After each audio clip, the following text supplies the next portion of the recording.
I want to take you through God's word this morning without wasting even a single minute. Tumekuwa tunazungumza kuhusu mambo ya maadili na tabia. And once again this morning, I'm not in a hurry because I want to speak to someone's heart. Amen. Glory be to Jesus. Amen. We have been talking about character and the issues of how we carry ourselves before people, whether watu waliokoka ama watu wa ulimwengu. There is a way we are supposed to present ourselves so that we, being the letter to be read, they can read us properly. Because some of us have been read upwards, down, inside out, and we have been misunderstood because of our character. Maana kuna watu ambao mtu akikuona mtu mmoja you behave in a funny way, anasema kama hivi ndivyo Wakristo wanakuanga, kanisa heri ikae. But there is a way you will behave and people will say, kama Mkristo anakuanga hivi, hata pia mimi natamani niwe Mkristo. And to be honest, the truth is that there are some of us, because of our lifestyle, kuna watu ambao wamekataa kuokoka kwa sababu ya jinsi unavyoishi. Kuna watu kwa plot wamekataa kuokoka. Yes, sir. Kwa sababu ya jinsi unavyozungumza. And there are people ambao wamefuatwa kuingia tu kanisani. Yaani mtu alikufuata tu akaingia kanisani pasipo kuelewa. Because of the way you behave, because of the way you talk, because of the way you dress, and because of the way you carry yourself around and about people. Uliza jirani yako, uko upande gani? Ni upande wa kuingiza kanisani ama ni upande wa kutoa kanisani? God shall help us in the mighty name of Jesus. Amen. Strengthening your integrity and character is what I want to handle this morning. And I've always said, mbinguni tutaingia. Lakini iwapo maisha yetu na wapendwa wengine hapa duniani imekuwa shida, then mbinguni itakuwa ngumu kuingia. You may confess Jesus Christ, but you will not enter heaven. Like I said last Sunday, we may preach the gospel of fire and the same fire consume us on the day of judgment. Yes, sir. We may shout and yell how good we are. We are in Jesus Christ. We are born again. Tuliokoka miaka 50 iliyopita. Wale waliokoka jana hakuna kitu wanatuambia because they know nothing. But on the day of judgment you realize wale waliokoka jana wako mbinguni. Wewe bado unasiaga meno. Ati Mungu nilikuwa na ubiri. Mungu nilikuwa natoa mapepo. How have you behaved and lived with people? Integrity is the practice of being honest and showing a consistent and uncompromising strongly to morals. Yaani ni njia ambayo mtu haucompromise maadili ya maisha. Hiyo ndio kitu naita integrity. Character tulishasema ni mambo ya tabia tu, jinsi unavyojibeba, jinsi unavyojihandle katika watu. If you ask any community or any company, vitu ambavyo wanatafuta katika watu wanaowaandika kazi, kando na makaratasi, kitu cha kwanza ni tabia na hiyo integrity. Je, una tabia njema ama unajibeba in which manner? There are companies and societies like schools, for example. TSC hawataki mwanaume, a man and a lady to be in a relationship wakiwa kwa staff moja. Hawataki muwe katika uhusiano mkiwa in the same office. Why? Because moral will lack in that office. There are people who say, or there are companies that say, ikiwa umeoana with a lady and you are working in the same office, 8 of you must resign. Either mwanaume awache kazi ama mwanamke awache kazi. What is the reason behind that? It is because you are going to lack character in the process of your relationship in the office. Hallelujah. Ndipo hata katika kanisa wakasema usiweke mume na mke katika uongozi wa afisi moja. Ndio maana hapa mume hawezi kuwa deacon na mke anakuwa deaconess. Hallelujah. Because we know what will happen at the end of the day. Yes, sir. Tabia itakosekana. Ya kwenu vile mnachunana usiku, Vile unaelewa huyu ndugu ama huyu dada, vile hawezi ama hajiwezi in one area or another, you will come in church and also look at him in the same way you look at him in the bedroom. Very true. Am I talking to someone? Yeah. So tabia ni kitu cha msingi ambacho kinahitajika hapa duniani. As we live, as we say, we declare we are born again. Ambie jirani yako hata kama umeokoka na tabia nzuri. There are people who lie to customers in order to keep a deal. Yaani mwenye sio kumukombera sio kuonia sifu bata wanga ile sio kumukombera olidawa ya kifua. Hallelujah. You lie to customers to keep a deal. You are immoral. Tabia yako ni mbovu sana. Hauna character. You know very well it does not treat. Ocho swaka sana andana wicholi. Oswaka andana otuba mos sabuni ba mali fro okena na habu yugira no sisi hori. Ni fro ija kunga akuli hii ni kali. Oli inaponya kaswende. Oli inaponya kisono. Na unajua ni lantana, you have no morals. Ama kusema tabia ndio hauna, you don't have any character in your life. Those are some of the things I am talking about this morning. Glory be to God. Amen. Na kuna watu tunafanya hivyo. Unajua tu hii simu imeharibika. Na unaambia mteja ati ni mzuri. Ati ni battery imeisha moto. Na unajua haiwaki. Ati ni battery imeisha moto, ukicharge itafanya tu. Aenda charge, haicharge. Na umeshika pesa wenyewe ushakula. Alafu unakuja hapa, haleluya. Haleluya. Bwana asifiwe. Nimeokoka juzi, Mungu amenipatia financial breakthrough. Wewe ni mwizi. That is not financial breakthrough. You are a thief. If you know something is not working, be honest, be genuine. And say hii simu nauza lakini charging system ni mbaya. Bana kusema ati nimetumia, tunajua mimi nakuanga FP sana. Ati battery imeisha tu, sasa iko negative. Ukiweka kwa charger itakaa kama dakika 5 ndio ilete moto. Mtu achukue kitu a charge the whole night until morning, it is not functioning. And you are happy. Ambia jirani yako ukifanya biashara usilete fungu la 10 hapa. Make sure that you have genuine deals. Even if it's a deal, make sure it is a genuine deal. Yes, sir. How can you make a cake kutoka tu kwa unga ya ngano na maji? Alafu unaandika karatasi, unapeleka kwa Saidi printers na print tena color at ingredients. Unajua tu ni unga, sukari na maji. Umeandika ingredients, milk, honey, eggs. Na unajua ni unga na maji. Ati bora mimi nipate faida. You are lacking character and integrity in your life. These are some of the things I want to handle. When God sent me to ministry, He didn't send me to go and gather people, not to assemble people. He sent me to raise an altar upon which He shall put deliverance for His people. And raise a people for Him who shall be faithful, trustworthy, and honest. So if you can't take this, please find your way out of the system.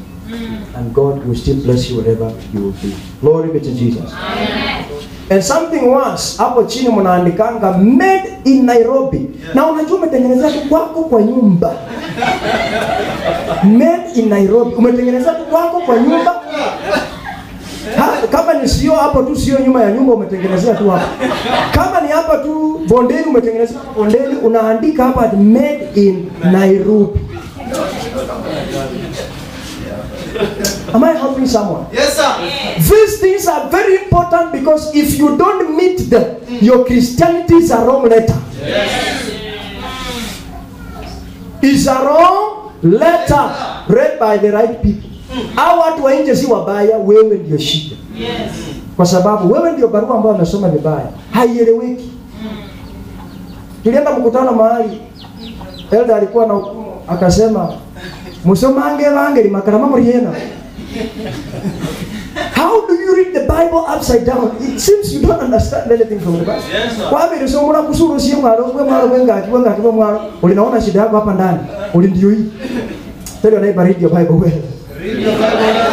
So make sure ya kwamba You are behaving well and you treat other people well so that when they see you, they see Christ inside you. Some of us, the lives we are living, people look at us na wanaona pepo na shetani ndani yetu, and you claim to be born again. None of you shall carry any demon inside his or her life in the mighty name of Jesus. Amen. I said none of you shall carry a demon in his or her life in the mighty name of Jesus Christ. Amen. There are also people who try to do evangelism, waleta watu katika nyumba ya Mungu, and the way they use the process in which they invite people to church is very wicked. Atikuja kwa kanisa yetu, baada ya ibada tunakuanga na lunch. This is something I have seen and heard. I'm not saying something I don't know. It's something I've seen someone say and I've heard someone speak. Ati baada ya ibada kuna kuanga na lunch. Na unajua tu hapa hatukulanga lunch. Ulipona afike tu ndani pastor yetu anajuanga kuhubiri, atamshikia tu hapo kwa mahubiri. You are planting a seed that can never die. Amen. Atakuja ndio aketi aseme hiyo kanisa ni mzuri, nimebarikiwa, lakini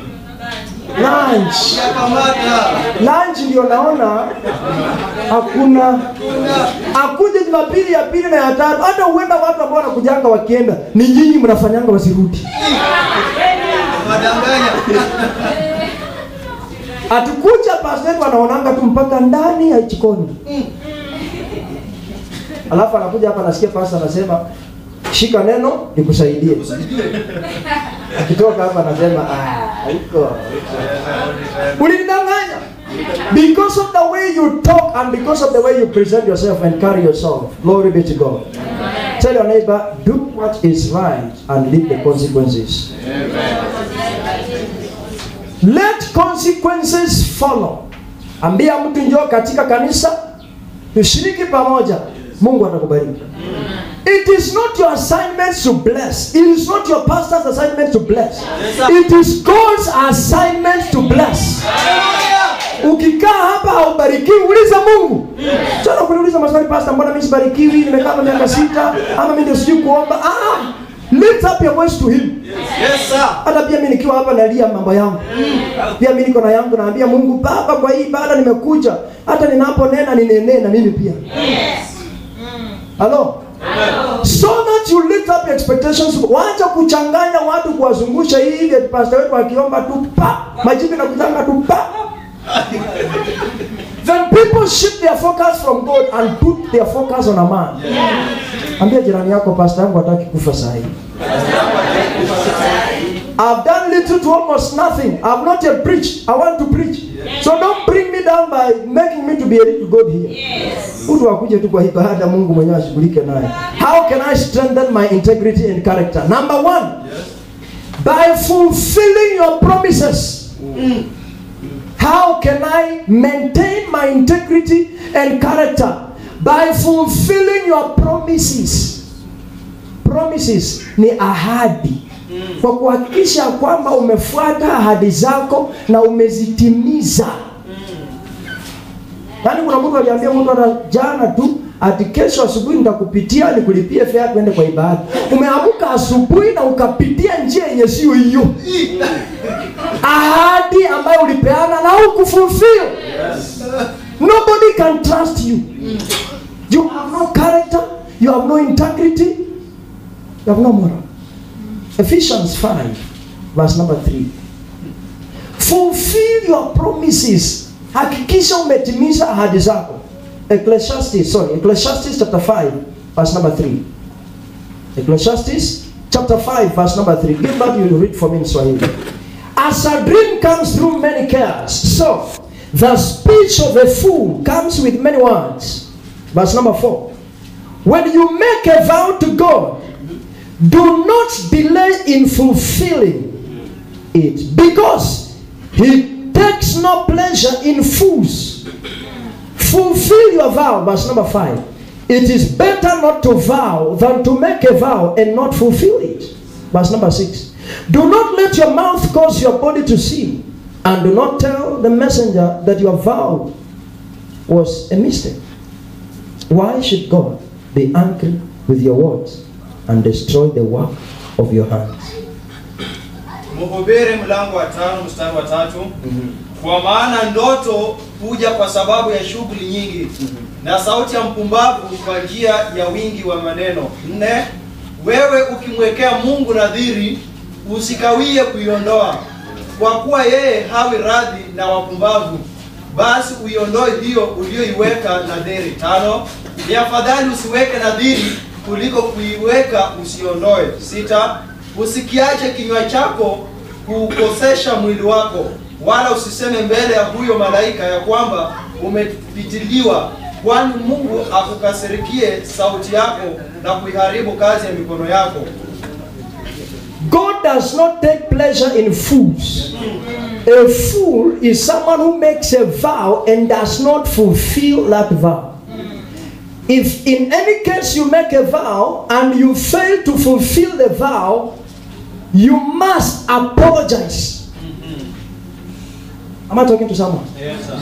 Ukifanya promise kwa mtu na ushindwe completely, make sure kwamba unarejea huyo mtu na kuapologize, kusema ya kwamba nilipromise lakini hali yangu imenishinda.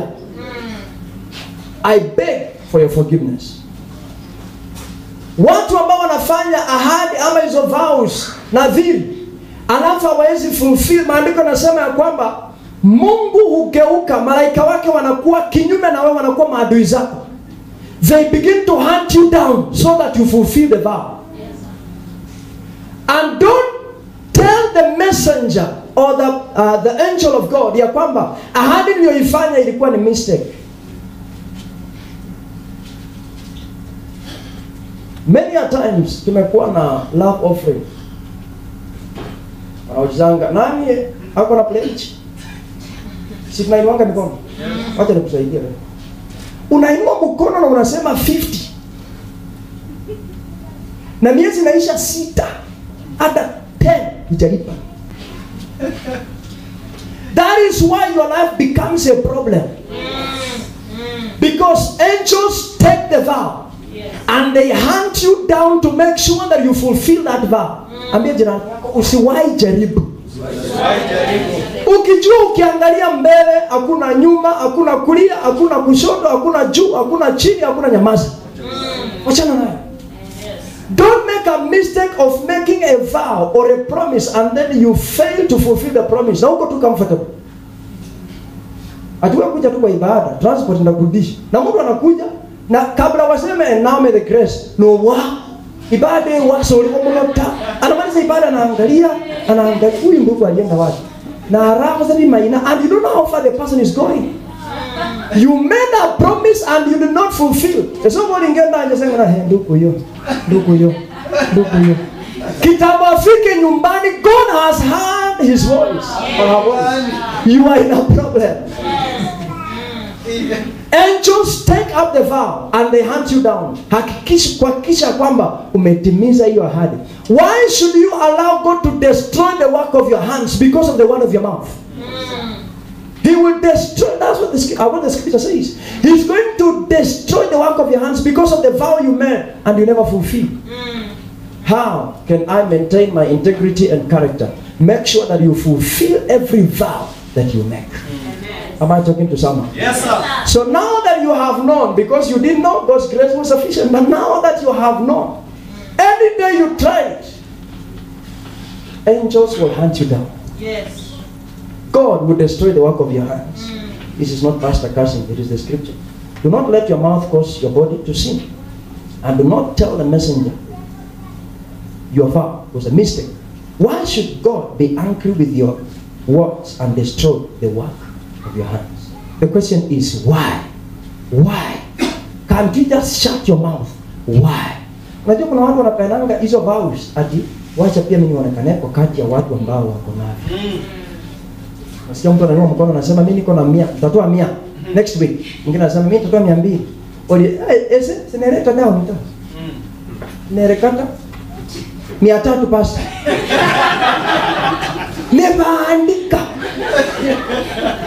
And you should know one thing. I'm a man who don't follow up on people who have made vows. I don't. Yes, sir. As a pastor, you have made a vow. I have had it, I'll pray. Lord help, huyo ndugu mahali yuko, ama huyo dada, umsaidie, umpe fedha, atimize ahadi yake. Because I know what the scripture says. But there is no day I'm going to call you nikisema, dada ama ndugu uliahidi 100, utaleta lini? No, I will not. Because I know what the scripture says. So make sure that you don't carry yourself to the levels of people. Tell your neighbor, leave your level as I leave my level. If you can make a vow ya shilingi 20 na ulete hiyo 20, it is better than making a vow of 1,000 and failing to bring it. You better not make any vow. Nyamaza tu kwa sababu haiko. And if you are not sure, just keep quiet. Huenda mtu akona deni yako ume-expect akupatie next week. Now hauko sure, una expect lakini anakaanga mjanja. Instead of saying next week pass naleta 200, just keep quiet. Akikupea, kimbia leta. Sema sikutaka kufanya ahadi kwa sababu sikuwa sure, lakini nimepata. What is in your heart? I wish to give a vow of giving or a pledge of giving 1,000. And then you realize, nikisema na nikose kupewa hiyo pesa in time, I will have failed to fulfill my vow. Just keep quiet. Ukipewa, bring it. Inside your heart, you decided to give that 1,000. Glory be to God. How can I maintain my integrity and character? Make sure that you fulfill every promise that you make. Kuna watu wanasemanga, enda tu, niko na kufuata. Uchema ziko, ulikoje sana kwa nchi? Chazana ndio kunyona. Na mtu anaenda, akiangalia nyuma, anaenda, akiangalia nyuma, na achaza kule mazikaso, wongila kota, sewicha kota. Na kika lazima raki mazikana haro. Behind the mind of this person, huyo ndugu alimdanganya. And most of us have done this. Not because we are not able, but you just neglect and take it just like that. Yeah, because wacha ende. Kwani mataka lazima tuende na yeye. Siende anaenda mataka, wacha ende. And you have made a vow which you have failed to fulfill. God picks up the vow, and the angels pursue you to make sure that that vow is fulfilled. If not, God destroys the work of your hands. The question is, why? There are people who have made vows to their staff mates and business colleagues, and they fail to fulfill those vows. It should not become a pattern of your life. You can make a vow once and fail to fulfill it. Please make sure that you apologize to whoever you made that vow and that promise. But it should not be a pattern of your life. Yani kuna watu wamezoea tu na ikakuwa maisha. Olimbe tuende alimpesa 30 minutes ndreho. You wait for 3 hours. One thing I have a problem with. You tell me 30 minutes. I put my phone on stopwatch. I start. In 30 minutes time, I ask you, how far? Sikira 30 njonda kire? Ciao. Stay here, 20 minutes, I'm coming. Some of you have done this even to your own fathers-in-law and mothers-in-law. Wakala sema ya mkometawa na pape yangu, olima ya huli. Adnije mrenge ni mara chane bela hukumi, olima ya imasana. And you leave her there in the market. No simyeru simu no rota. Listen to me.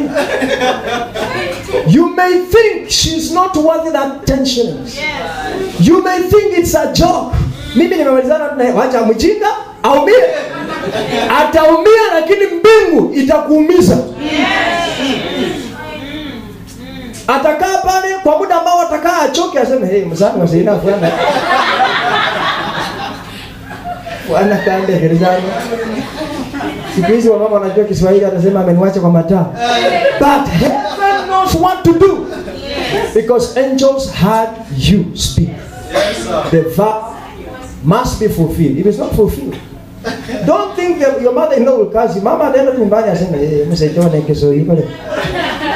But heaven knows what to do. Yes. There is a problem in your life. And some of you don't know why life is becoming a problem. And you think the devil has attacked. There is no devil. You are the devil of yourself. Yes. Hakuna shetani anakuingilia. Wewe ndio umejifanya tu shetani na adui wa maisha yako mwenyewe. Ukajiharibia maisha. So angels are busy pursuing you. They make sure that vow is fulfilled. You lose everything you gain because the vow is not fulfilled. Geukia jirani yako mwambie ukiwa na ahadi timiza kutoka hapa. Before you make any commitment, stop and soberly reflect on whether you are 100% sure you can deliver or not. Check yourself. Examine yourself. And make sure that you are 100% sure that you will deliver the promise or the commitment before you commit yourself to it. If not, angels are there. Point number 2. How can I strengthen my integrity and character? By keeping appointments. By doing what? Keeping appointments. Let's look at what David says. Psalm 75 verse number 2. By keeping appointments. David, this is David speaking, saying what God says. When I select an appointed time, it is I who judge with equity. Psalm 75 verse number 2. When I select an appointment, when I select an appointed time, it is I who judge with equity. Zaburi 75 mstari wa 2. Nitakapofikia wakati ulioamriwa, mimi nitahukumu hukumu za haki. God will judge with equity because when there is an appointment at the appointed time, God himself will judge. Now, over these appointments, make sure that you be in the place at the right time. Let's pull back to angalia mambo ya Adamu na Hawa. God used to visit the Garden of Eden to meet Adam and Eve. One day when God came down to visit them in the Garden of Eden, Adam had left the place of appointment. He had followed his wife to go and partake of the fruit, which the devil had convinced his wife, and now the wife convinced him. They left the place of appointment. That is why God entered the Garden of Eden and asked, Adam, where are you? If there is a place of appointment, that is your place of blessing. Pastor nakwambia tukutane Chemkube saa 9 kamili.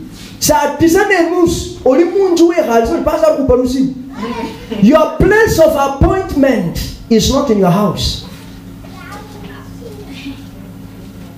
Have we agreed to meet at 2? Keep appointment. Na kuna watu hapa, every time we are going out for a mission, I keep calling them. Uko wapi? Yaani masaa imefika, haujafika, wakuite. Tena wanakuita unakuja mbio ni kama ulikuwa umelala. Umeshtuka kwa usingizi. Geukia jirani yako mwambie keep appointments. If you don't keep appointments, there is nobody who is going to trust you. Watu watakosa kukuamini. Hata ya kama somo la chuozi ya kusubira. Tukutane Tuesday saa 8. Tuesday saa 8 kupata simu mteja. Wale uzuri wa pastor wetu bora apate ni mteja, hata hawezi kumbanisha, hata tuma text, ananyamazanga tu. Mnakutana baadaye tu anakuuliza, ndugu nilingoja siku kuona pastor wetu ni mzuri. Know very well that katika huo uzuri there is trust that is being lost and destroyed. Yes. And we all fall as victims under this issue. Make sure that you keep and maintain appointments. Or the pastor, he just said, what's the Tuesday and wrong out? Ndisa ngapi? Be specific or anytime. Or Tuesday is a pastor. Nicha saa 8 worry.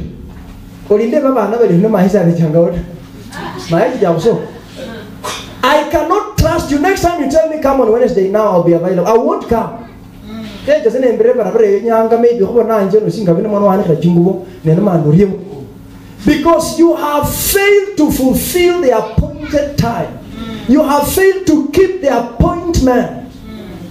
Hata ukiitiwa kazi, ukiambiwa saa 3 mchana na unaenda saa 7, ulisema wakokoli, sisi ndio tunaamrishanga vitu katika ulimwengu wa kiroho. You will lose your job.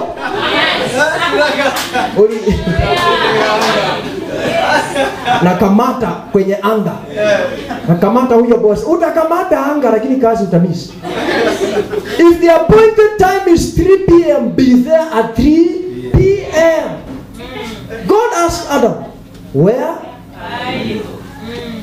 He knew very well Adam had the ability to tell him. Yani Adam alikuwa na nguvu na uwezo wa kuongea na Mungu, kureason na yeye na amwambie na kamata anga uchelewe for 30 minutes ndio nimaliza shughuli. But he still asked him, Where? Ask your neighbor, where are you? Ibada yaje saa 3:30. Batanga sio amana wanje kujamu. Wiche saa 4:30. 1 hour late. Keep appointment. Tell your neighbor, keep appointment. Keep appointment. Bana kuja sema ibada uicheke wako kuyabalira baje kuumba chinyungu. Glory be to God. Amen. Now, failing to keep appointments affects you professionally and also personally. If it's your job, your profession, you lose your marks. Be present on time for appointments. If you're going to delay, please call or text and say, sorry, I will be late. Am I talking to someone? Yes, sir. Na kuna watu hata akichelewa, you have the desire to know why. Unapiga simu hashiki, unatuma message hajibu, na ameokoka Yesu Kristo ni Bwana. Arora kwa sari yale. Pastor ka. Na arafu. Ametuma message harakisha. You know, you are not adding value to yourself. You are subtracting value from yourself. Yes. So make sure that at the appointed time, you just be there in place. Because God says He is the one who gives judgment with equity. So He will not fail. God will judge you for delay. God will judge you for just hanging around. Anytime you have an appointment with someone, na unaona unachelewa, call or send a text message to mwambie, sorry, I'll be late. Glory be to God. One day I had an appointment with someone, na nikakuwa nimempigia simu nikamwambia tukutane, and I was leaving the house. We were to meet at exactly 5. Before I left the house, he sent me a text message and told me, please, I'm sorry, I went somewhere and I got held up. Can we postpone our appointment to 5:30? Are you following me? Yes. Badala ya kutoka kwa nyumba, nikuje nikae town, ningoje for 30 minutes, nikakaa kwangu kwa nyumba until 5:30. It gives you easy time and more confidence. By 5:30, he was in the appointed place. That one will help. Na kuna watu hata asipokuja kanisani ashughuliki kuambia mchungaji, pastor, Jumapili nitakosa kufika kwa ibada. Halo? Uliza jirani yako, mara ngapi umesema sitafika? There are people who don't care. Kanisa ni ya Mungu. Mimi naenda kwa Mungu, siendi kwa pastor.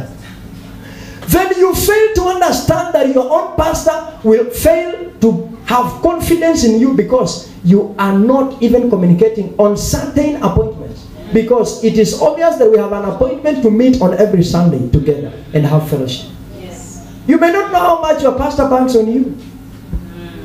You may not know how much you encourage your pastor when he stands and looks behind na anakuona tu Lena tumekaa tu hapo nyuma. Hamna ndugu tu amekaa hapo nyuma na afya mzuri. Na pastor anakuwa na nguvu. Nasema niko na watu wa nguvu. Wenda Giria akikaa hapa amekonda hivi pastor akiona anasema niko na watu ya shida pekee kwa kanisa. So kuja kwako might be of great value. Na wewe unasema ngoi nilala late, nimeamka late. Sometimes I tell people God will wake up late over your issues. And you will wonder why things are not changing in your life. But I pray God shall not wake up late over your issues in the name of Jesus. So if you're going to delay, if you're going to fail, please communicate and say, sorry, I will not make it. I will delay. Mr. Jaraniako, how many times do you miss in a month? This coming month you shall not miss in Jesus' name. How can I strengthen my integrity and character? Point 3. By getting comfortable with saying no. Yes. Integrity is when you do something without being pursued, without being followed up, without being monitored. If you are not able to say no as a lady, let me talk to the ladies first. Yes. Kama hauna uwezo na ujasiri wa kusema la, kama mwanamke, wewe ni shida kubwa kwa society. Because every man who will tell you I love you, you will be responding I love you too.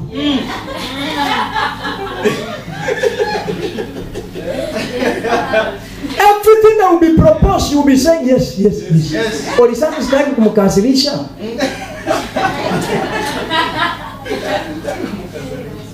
Are you a machine created to give people joy? Mwambie no, ajama aende. No, nenda zako. Have the capacity and the ability to say no. You will build your integrity and your character. Amen. One day my spiritual father called me on a Sunday morning. Akaniambia, my son, I was with my son Gilbert here in the morning.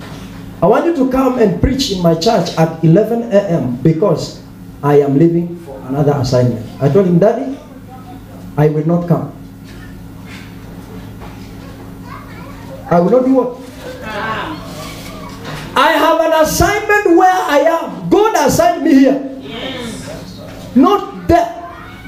So if you tell me in time, I will organize myself and come. But right now, I want to come. I will not. I have the capacity to say no.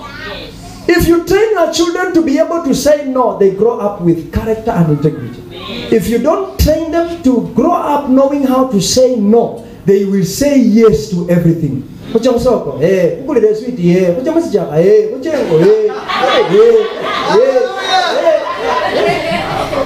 And life becomes a problem to your own children.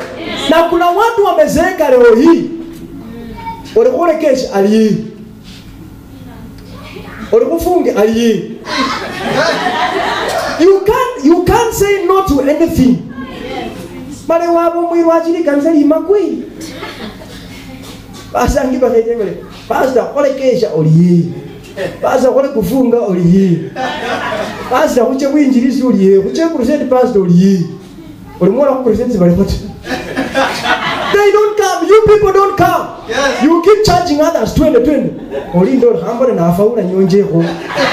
The first day you don't appear. The second day oli na uli yabere ndai aje huyu. Bindu bila ipe changa bifwi. Olunga bai yada yabere bindu kwa kuna ilikuwa shida oli yese ndrayo.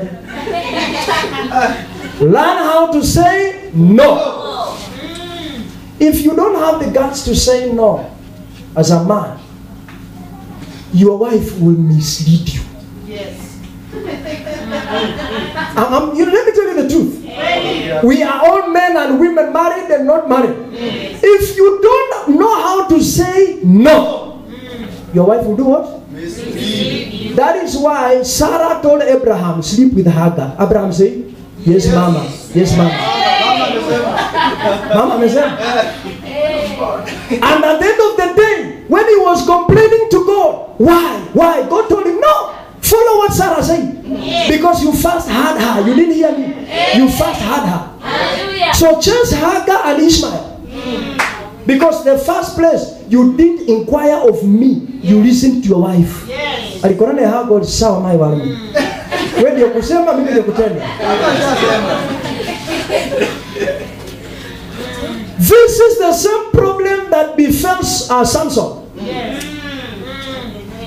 Mama, because these men didn't know how to say no. Utasema no. If you don't know how to say no, your wife will be telling you, before you begin running, ask yourself, what for?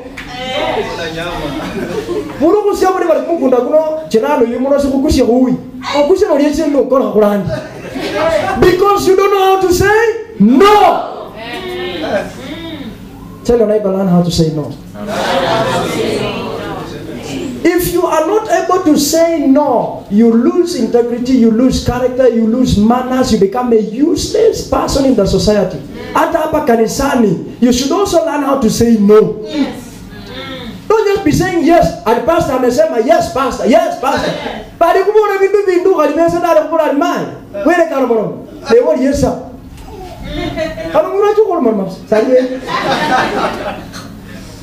At the end of the day, you lose your salvation, lose your character, lose your image, and your life becomes a problem. You even lose your marriage. One day I was watching news. Nikaona a pastor impregnated 25 women in his church. This is what lacked amongst the 25 women. They didn't know how to say no. Yes.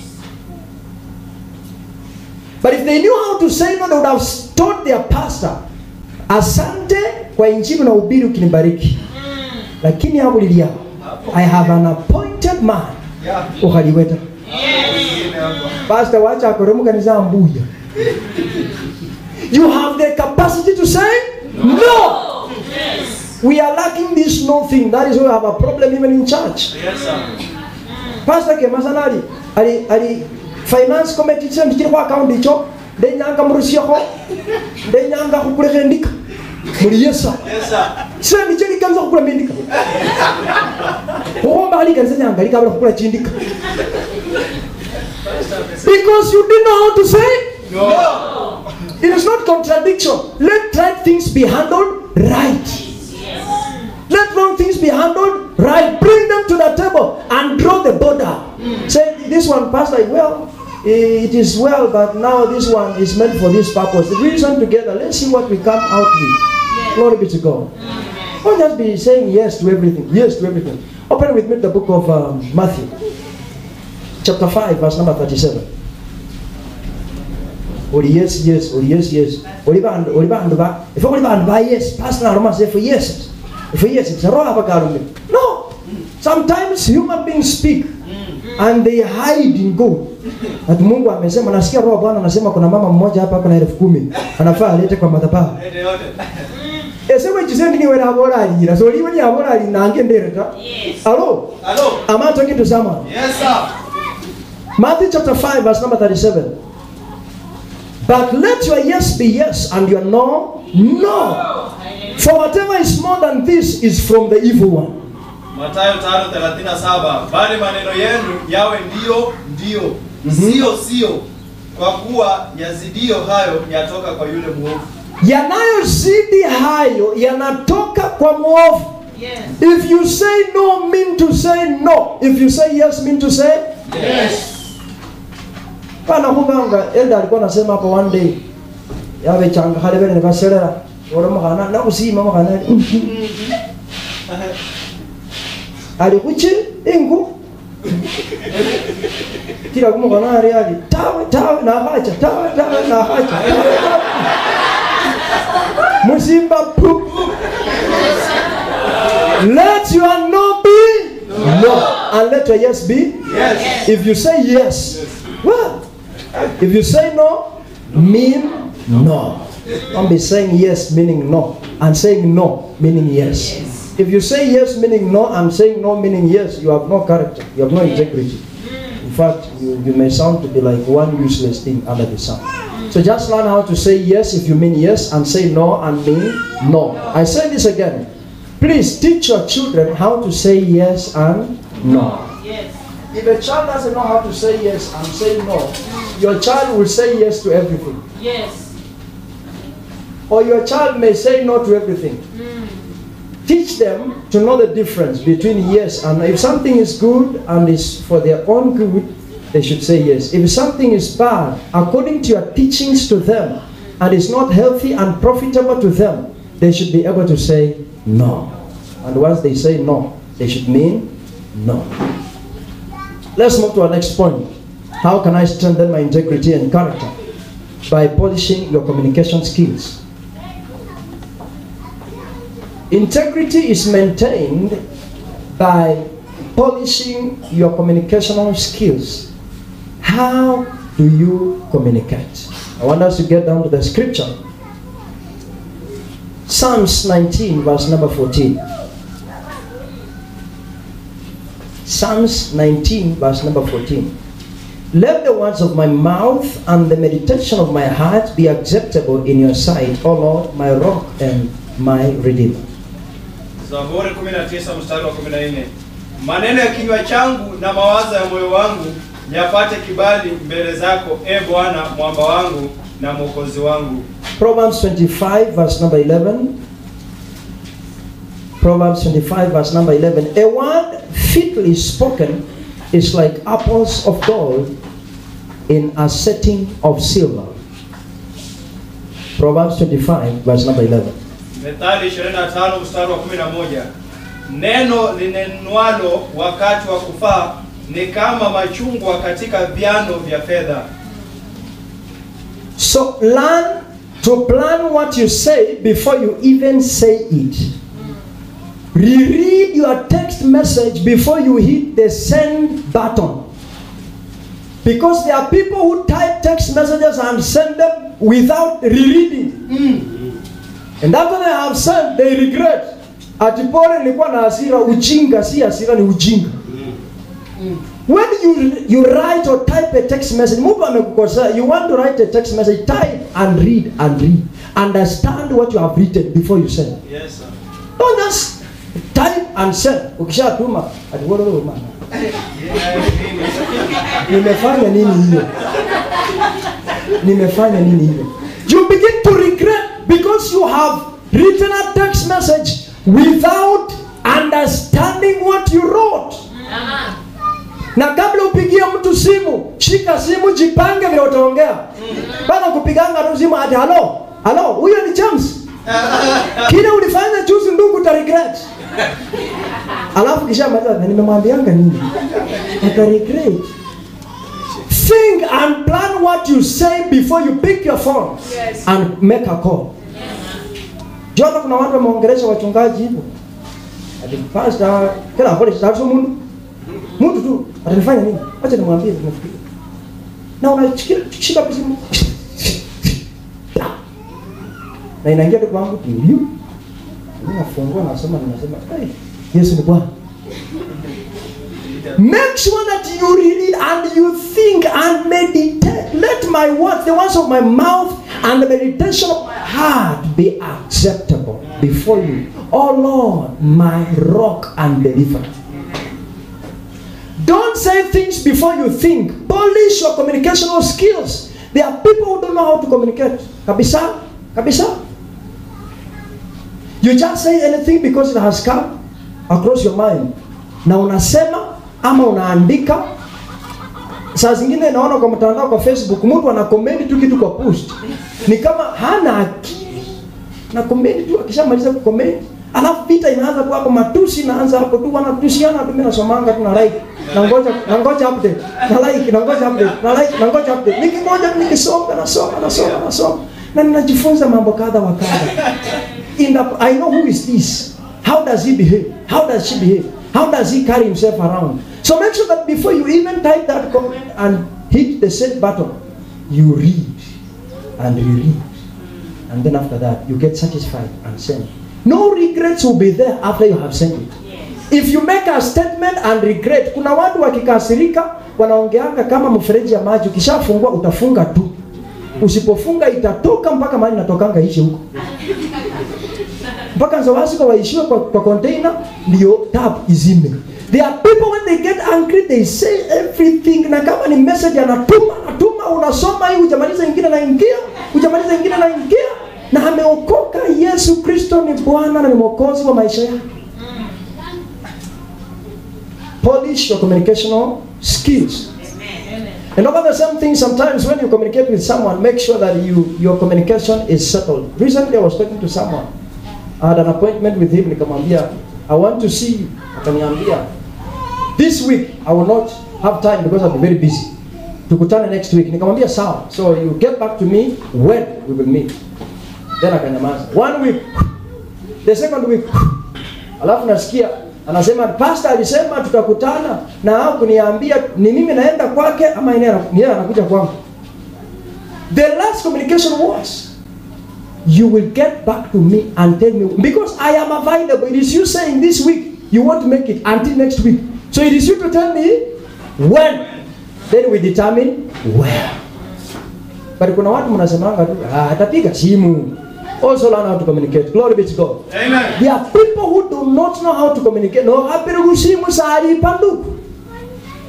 Kame nyawa sa frasha. No, hapa sikapa. Aroma please call me. Ata uni sa aroma ta umule ba sebene ya time ta. No tambe ya time ata ku frasha sa. Sawa kitambi. Please call me firi kosormata aroma nyembera. Yani they do not know how to keep communication. Hata pastor akituma message aseme you are blessed. Kuna maswali ya amen. Huwezi. Mbona uliana watu mweleze mbona ya amen? You discourage the one who has sent the next message. Kwa sababu mimi nafikiria niko nafanya kazi mzuri ya huduma. Leo unani discourage hata huwezi reply. Kuna maswali ya amen. Huwezi. Nina pastor na jazingi na hizi message. Ulikuwa kana kumbe pastor wiki imeisha. Tulikosana ama? Kwa sababu last week sikuona message. Kwa kosa ana pastor na mwe. And you don't want even to encourage me by telling me amen. By the way, this is a real life story. I send out text messages weekly to everybody. And out of around 200 people, I get maybe 3 or 4 text messages. Kutoka kwa watu wakisema amen. Thank you daddy. Thank you sir. Thank you pastor. Wengine najiulizanga Kisungu ndio nguvu ama Kiswahili? Kwa sababu saa zingine naandikanga message kwa Kiswahili lakini bado sipati response. So nashindwa ni airtime haiko ama namna gani? You receive a text message. How do you feel when you read a text message and you don't reply? And you have understood? Umesoma ukaelewa lakini kujibu. Huwezi jibu, huwezi sema amen, huwezi sema chochote. Uli pastor anatuma message tukio kuna mtu aliniambia nikionanga tu shalom. Najuanga ni hapo. Sasa hata kunanga haja kuingia ndani, bora nionee tu hapo juu shalom. Najua ni ya pastor. Tasoma baadaye kwa sababu nahitaji muda kusoma hiyo message. Na ukishasoma hauna muda jibu. May God give you grace in Jesus' name. Amen. Learn and polish your communicational skills. That one will raise, yani hiyo itaongeza integrity katika maisha yako, itajenga character katika maisha yako. Bwana Yesu asifiwe. Amen. So tell your neighbor, please reply pastor's messages. Reply pastor's messages. Let's read together. Matthew chapter number 12, verse number 37. We are reading a couple of scriptures over this issue because it's very important to polish your communicational skills. Mathayo 12:37, for by your words you will be justified and by your words you will be condemned. Mathayo 12:37, kwa kuwa kwa maneno yako utahesabiwa haki na kwa maneno yako utahukumiwa. Kwa kuwa kwa maneno yako utahesabiwa haki na kwa yale maneno yako utahukumiwa. So there is no word that you will speak out of your mouth or that shall commence from you that will go amiss. At least every word will take its side. Kama sio katika hukumu, basi it is on the other area, because by every word you shall be judged. By every word you shall be condemned. Katika kuhukumiwa haki ama katika, what did the Swahili Bible translation say the other one? You will be either judged or condemned. Katika kuhukumiwa haki na katika, kwa kuwa kwa maneno yako utahesabiwa haki na kwa maneno yako utahukumiwa. Kuhesabiwa haki na kuhukumiwa. Every word will take its side where it belongs. So don't just be saying anything. You open your mouth and say, last Sunday I was talking about gossip. You just say something because you don't like someone. You should know that every word you speak will bring judgment upon your life. You shall be condemned. Kama itakupatia faida, itakuletea matatizo katika maisha. Ephesians chapter 4 verse number 29. I want to move a bit faster as I finish. Wahubiri wanamalizanga mara 10 hata. Sasa namaliza mara ya kwanza, Ephesians 4:29. Let no corrupting talk come out of your mouths, but only such as is good for building up as fit the occasion, that it may give grace to those who hear. This scripture has been read and shared for almost 3 months in this church. After last Friday, we attended Capernaum, and I was so much blessed by the speaker of the day through this scripture. It must sink deep inside your head. Jambo lolote, read in Swahili. Efeso 4:29. neno lolote lililo ovu lisitoke vinywani mwenu, bali lililo jema la kumfaa mwenye kuhitaji, ili liwape neema wanaosikia. Ili ya kwamba liwape neema wanaosikia. Polish your communicational skills in the way you talk, in the way you communicate. First Timothy chapter number 4, verse number 12, a very common scripture.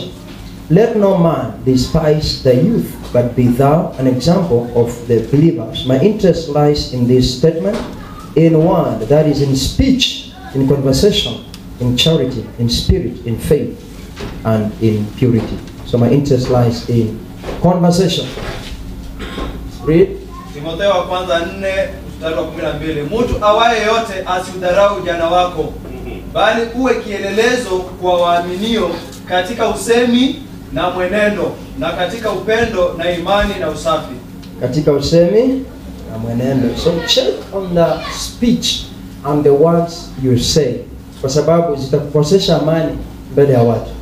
One day I was talking to a certain sister in Christ, na akaniambia pastor wake aliraruka mdomo. And I believe you understand what I mean by saying that. Yes, sir. Alisema my pastor aliraruka Mdomo.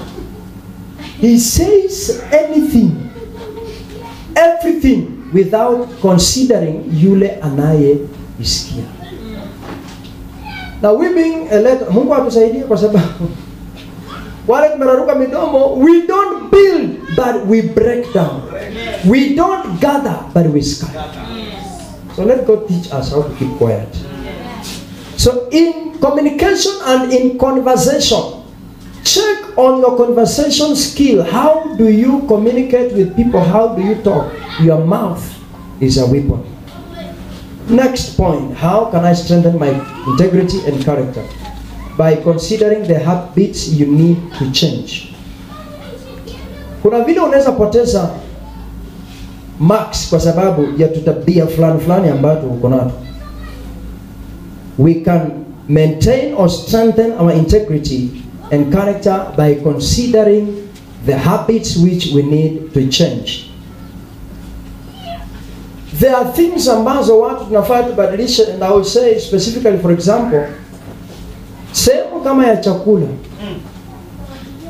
There are people who want to eat everything everywhere they go. The people of the world will look at you and read you as a letter. And the letter they read on you ni kwamba kama Mkristo anaweza kung'ang'ania chakula hivyo, heri mimi ambaye sijaokoka. The habit ya kukula kila kitu kila mahali, yani lazima ukule kitu. Kama ukuli njugu unakula biscuit, kama ukuli biscuit unakula mkombera, kama ukuli mkombera unatafuna burger. At least you must be, yani ukiona mahindi choma kwa barabara pia hiyo unataka. Tell your neighbor, reduce these things. My son said one day there are people who bring confusion when they see food. Mahali kuna chakula kunakuwa na a lot of confusion, and such like people, I can assure you, if you be a pastor, may heaven have mercy over your life. Because hata washirika watafunga milango kwa sababu ukiingia kwa nyumba ya mshirika unaanza kukaa unaongea ukingoja chai. Wasipoleta chai amheshimu mafuta. Amheshimu mafuta. Anointing imekuja mpaka kwa nyumba lakini hamwezi tengeneza kitu. Kwa sababu ya tabia ya kupenda chakula. Chakula. You will cause people to be under pressure. Dakumana za ibada kuri unakuchakulia mama Herod. Huja kwa viongozi sita. Kwa mama Herod. Kana mama Herod zalimuna fast zaidi zikinenja leo. Hasa zalimuna fast keka alese kechiri mu ibada dakulia alingo kate akuchachi. And it happens a life testimony. One day I was fellowshipping somewhere. So after the service, mchungaji na viongozi Wakatoka wanaenda kula kwa dada kwa sababu ilikuwa siku yake ya kupikia mchungaji. Ambie jirani yako siku yake ya kupikia mchungaji. Alafu mama hakuja kwa ibada, so everybody knew wako nyumbani kwa maandalizi ya kuheshimu mafuta. Kufika nyumbani mlango imefungwa.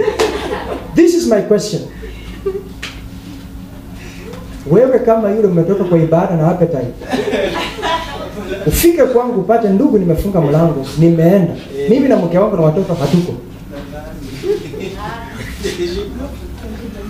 Unawaza namna gani inside your heart? Na unajua haujalikwa, umejialika. At next Sunday uko kuja kwa Sister Jane. Change some habits ambazo zinahitaji mabadiliko.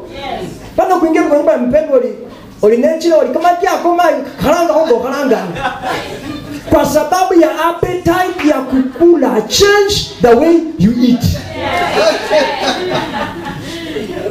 Wengine sasa mtu unajua nimeingia mpaka mafuta amekuja mama kimbia. Orana ndugu kesi for no reason. Ambia jirani yako kula kwako. Our brother in the faith, Apostle Paul said, if anyone is hungry, he should not eat at his brother's house. He said he should eat at his own home. Akule kwa nyumba yake. Nipa kuja kwa ibada. Bala kuja kwa ibada, unataka kwa ibada, unataka kula kwa jirani. Hello? This simply means that when there is food, now umepewa, please appreciate and go ahead. But not all the time. Let me share a testimony with you. There was a pastor who was visiting a certain home for fellowship. And for over 2 years, every day he stepped in that home, he could not leave the home without eating. Then over time, I came in to be in a relationship with the family. So they requested me for prayer over a few issues, and I kept going there to pray with them. Then one day they prepared tea as usual. Wametengeneza mchungaji mafuta, chai fupi na njugu na mkate imepakwa blueband. And I entered that house and I told them I am not going to eat anything in this house. Baada ya kuleta chakula kwa meza. That was the day they said, Pastor, kweli wewe ni mtumishi wa Mungu. Kwa sababu hatujawahi sikia huyo pastor akisema hakuli. So they assumed because huyu pastor hakuli basi amefunga, huyu kweli anatufungia akituombea. Now that one alone was winning a soul somewhere. Yes. So the way you eat, hiyo tabia ya kukula inaweza fanya nafsi fulani mahali kakataa kuokoka. Kwa sababu tu ya kuingiza kila kitu ndani ya tumbo. Ambia jirani yako saa nyingine, ambia ndugu sikuli leo kwako. Sema. Kuna watu hawakusema. Jana sikuli. Sometimes tell someone thank you for the meal but I'm not going to eat. Yes. Thank you but I'm not going to eat. Hapana kushinda tabia. Change some habits, especially hapo kwa chakula. There is a big problem. Yes. Kwanza sisi wapende kote na githeri na chai. Mungu atusamee katika jina la Yesu. And especially sisi wale ambao tuko katika maeneo ya Waruya. I had a Kikuyu friend who was a pastor. He was staying huku kwetu in Western. He later on went to Nairobi and is doing ministry in Nairobi. So alipokuja huku, we were walking around, akaniambia kama unataka kufanya huduma na uishi bila stress, fanya huduma Western. Kwa sababu hakuna siku utaingia kwa nyumba ya mshirika ukose kukula. Watakimbia walete ugali. Ukitoka hapo naingia kwa nyumba next wanaleta chakula. Ukitoka hapo ingia next wanaleta chakula. Be careful, not every food you see is meant for you to eat. Yes, sir. Kuna chakula wamekimbia na si yako wewe kukula, ni ya watoto. Si yako kukula. May God deliver us in the name of Jesus. So change some habits ambazo they need change. Let me talk to men a little bit. Kuna watu mmezoea kuhug kila mtu na hug mpaka na bibi ya mwenyewe. Na hiyo ndio imeharibu wokovu yako. Wakati mmoja Yesu alikuwa anasema ulirata. Ulibusire waende kubifa bibi baka sababu. They cannot trust you. Yes. That is why I don't hug women. I don't. Not because I hate them, but because it is a habit that needs to stop. Yes. Sio kila mtu anapanua mikono kuleta. Ingine hepa, sema Bwana akubariki dada. Na wokovu idumu. Bana huko mazao haleluya. Haleluya. There are things that you need to change. Yes. And I've always said this. If you don't do what I do, you don't belong to this system. I can't be your father. I don't take alcohol and you're busy taking alcohol and saying Jesus is Lord. No, you can't be. Yes. You can't be. Wewe ni mwingine. Kama kabla ya uli kama haike tena ulimunda. Hello? So make sure that there are things you need to change and you must change them. Yes. Bana huke na weza mwingine wali hape weya mara mko mwini ulikungira ulininga na bambe kanga na naniambiana maneno oli high five someone's wife and you're here oli Yesu ni. There are things you need to change if you want your character to be good, if you want your integrity to grow and appear to be someone respectful. Kuna vitu ndogo ndogo ambazo tunafanya ambazo zinatupotezea heshima na marks. So just make sure that you draw borders, not hugging everybody. Glory be to God. Hata wa mama hapana kuhagi tu mtu ajesheke yake kwa pastor anointing each direct. No.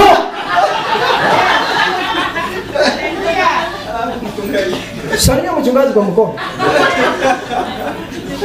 Ati upendo wa Yesu, upendo gani? Upendo wa Yesu, hiyo upendo wa Yesu, pelekea dada wengine. Hug dada wengine. Glory be to God. Tell your neighbor, hug your fellow man or your fellow woman. Kwa hivyo kuna tabia ambazo tunafaa tu, but they look minor but they are very important. Very key. Oli some town oli chips when wausha some home when oli chips oli mimi na kubariki na chips dada. Na mtu anawapata mmekaa kwa wote. Nonezi ya kunyo lesa kili patuwe hano mhasi wasi. Mwote kama ya chips. Unabariki mke wa mchungaji. Chips. Nesa mwene sinama yeziendele hata. I'm born again, yes, but be sure. Even if I say hallelujah, it won't be genuine. It won't be genuine. Glory be to God. So make sure that hizi vitu mnawachana nazo. Am I talking to someone here? Ukikuja kwangu na usinipate kama mchungaji unless kama uko na mke wako. Lakini wiche wasi nerongi sawa pamoja uli maji uli kwa jarimo. Ali arurire ko kidogo ya sawa. Kana kunyole kupa chinda. Ulirave chai mwaja ali kunyona satu. Kwangu, I'm not there. You're a man sitting in my house with my wife. Change. Yes. I'm not saying this because there is someone who stays in my house. No. Yes. I'm saying this to help those of you, especially nyinyi wanaume ambao at pastor alisema tufanye uinjilisti. Sasa tuko kwa soul winning. Omundu hao kokata. Ahunyo za mundu mukasi wewe saa 12. Wewe hari mzuri, olindu karibu. Ewa karibu je mwenenju. Oli tumekaa hapa na mama sana ameniambia maneno mingi, tumeshuhudiana na naona mnaendelea vizuri. Wewe. Change. Tell your neighbor, please change. Hivi tu ndogo ndogo italeta shida katika wokovu wako. Nobody will trust you with the gospel na Biblia kubwa kama ya pastor.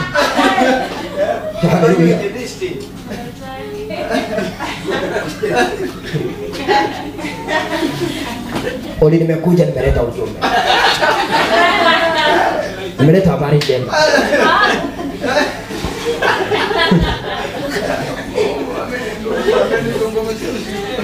Jana usiku nilikuwa nimelala.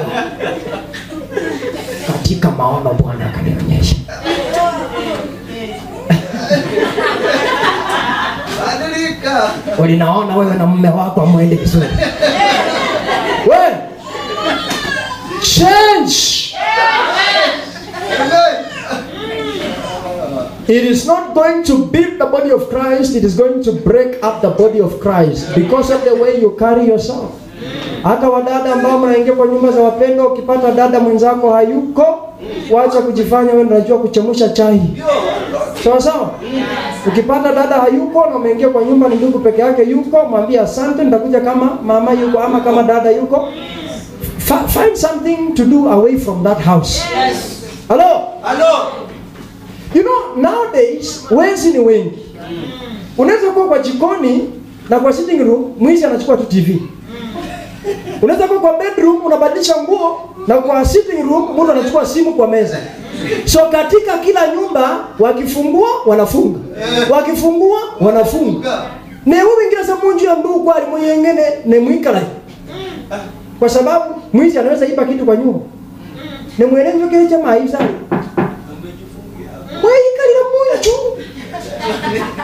Hata kama ndio tunafunganga mlango, there is a testimony that goes out.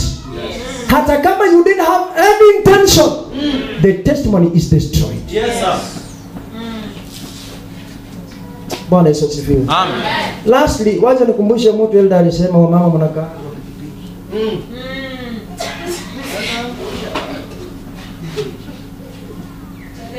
Unyola sadaka kao kwa Yesu ni Bwana, shilingi chini umeko kidogo. Sasa uwezi kaa kwa pikipiki peke yako. Mwisema taruku pikipiki. Nesika di wow, kwesi yule kuno. 3/4 zili rango outside. Wewe ambili kama za hapo bini. Ole kwa kwata. Hello? Hello. If you're seated next to a lady, tell her change. Yes. It is not good at all. Tafadhali. Jaribu wezavyo. Hata tafadhali kabla wewe kana kubika. Lakini oli for security reasons nyara hapa hemu ande kwa. Niyo hakwenda. Yes, mkosa na aboko. So please,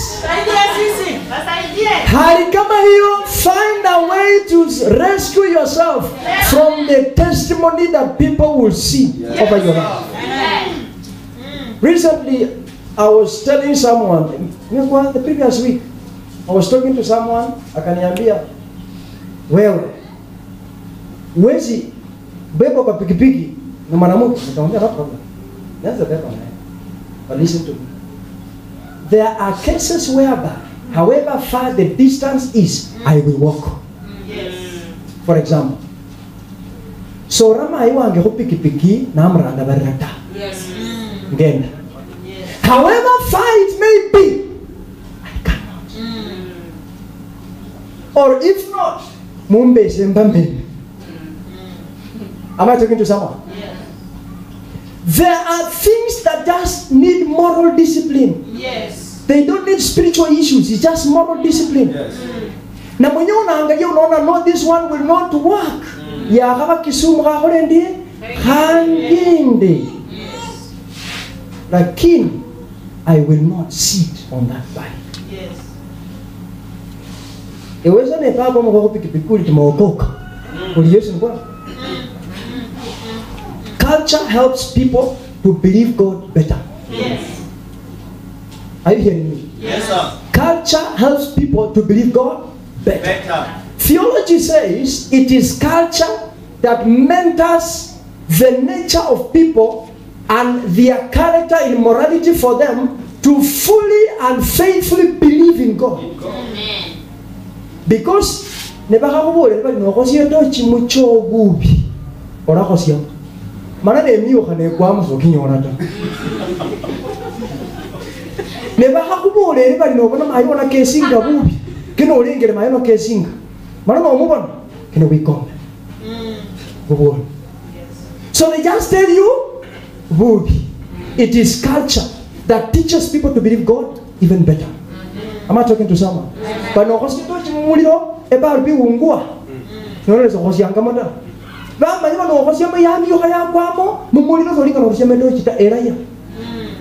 But culture taught them how to teach you to change, and you become blind and fully believe. So you believe in God better through that culture. Glory be to God. Amen. So consider habits that need to change. Glory be to God. Amen. Wale ambao mnataka kuheshimu mafuta, find a better way kuheshimu mafuta. Bwana Yesu asifiwe. Amen. Glory be to Jesus. Amen. Wanamalizanga mara mingi. I'm finishing lastly. How can I strengthen my integrity and character? Avoid people who lack integrity. Amen. Avoid people who lack integrity. Hepa ama ondoka katika mikusanyiko ama vikao vya watu ambao hawana maadili. Oliseni kanasema roho wa Mungu atanisaidia kuwakomboa na kuwaleta kwake Kristo. I will prove my point through the scripture. If you cannot manage to bring them to cross over the bridge to the side where you are, they will definitely pull you over to their side. If the Bible says bad company corrupts good moral, Paul would have better said good moral changes bad company. But he said bad company corrupts good moral, because he knew very well the influence of a bad company is beyond the good moral. So if you know that these people don't have integrity, avoid them. Don't sit with them all the time. Let's turn together to Proverbs 22, verse number 24. We are finishing lastly now. This is our last scripture. Proverbs 22, 24. Don't make friends with people who have hot, violent tempers. You might learn their habits and not be able to change. Verse number 26. Don't promise to be responsible for someone else's debts. 27. If you should be unable to pay, they will take away even your bed. Mithali 22 mstari wa 24. Usifanye urafiki na mtu mwenye hasira nyingi, wala usiende na mtu wa ghadhabu nyingi. 25. Usije ukajifunza njia zake na kujipatia nafsi yako mtego. 26. Usiwe mmoja wao wawekao rehani au walio wadhamini kwa deni za watu. 27. Kama huna kitu cha kulipa, Bwana ukaondolewe kitanda chako chini yako. Halo. Wale hamjui mambo ya ukusone iko kwa Biblia.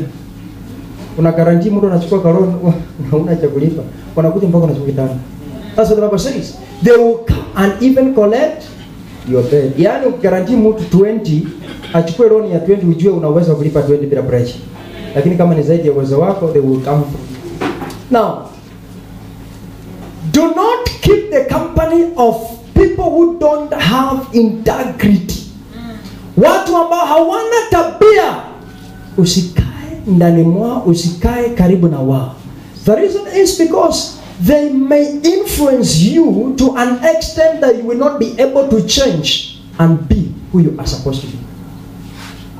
Whether you are born again, whether you are not born again, if there is any company of people who have bad morals, please do not keep that company. Don't dwell in that company. Don't stay together with them, kwa sababu tabia yao itakuja kuadhiri tabia yako. Atimina kaanga na wao tu, I have no problem, I don't take part in what they do, but I just sit around them to show them the love of Christ. There is no love you are showing. It is ignorance that is operating in your life. Because the Bible says, do not take part, do not make friendship with them, don't do business with them. That is, don't associate too much with them. If they're into their business, leave them alone. Usienda kutembea na wao, wanaenda kwa bar. Atimisi kunywangi bia, pastor na kunywanga, unakunywa wapi? Alafu mkitoka nje wanasema aje? Walevi ndio wale wanatoka kwa bar. Na umekunywa soda, hujakunywa pombe. Walevi ndio wale wanatoka. Au kukunywa, mliongeanga tu mambo yenu ya mipango ya miradi ya project. Lakini umetoka kwa bana wao walevi wametoka kwa bar. You are associating with those friends ambao hawana maadili, ambao hawana tabia. So then the scripture says simply that do not, because they may influence you and you will fail to get back to who you are supposed to be. My prayer today is that no character will influence you against the will of God in the mighty name of Jesus. So don't associate with them. Don't make excuses for them. It is important to realize that others pay attention to those you have chosen to associate with. People will not just look at you, they will look at your friends and determine who you are. You say I'm born again, but you keep a company of non-believers. They will determine who you are based on the people who surround you. Glory be to Jesus. I want you to rise up on your feet and pray with me. Father, raise me that my character and integrity may grow to a higher level in the name of Jesus Christ.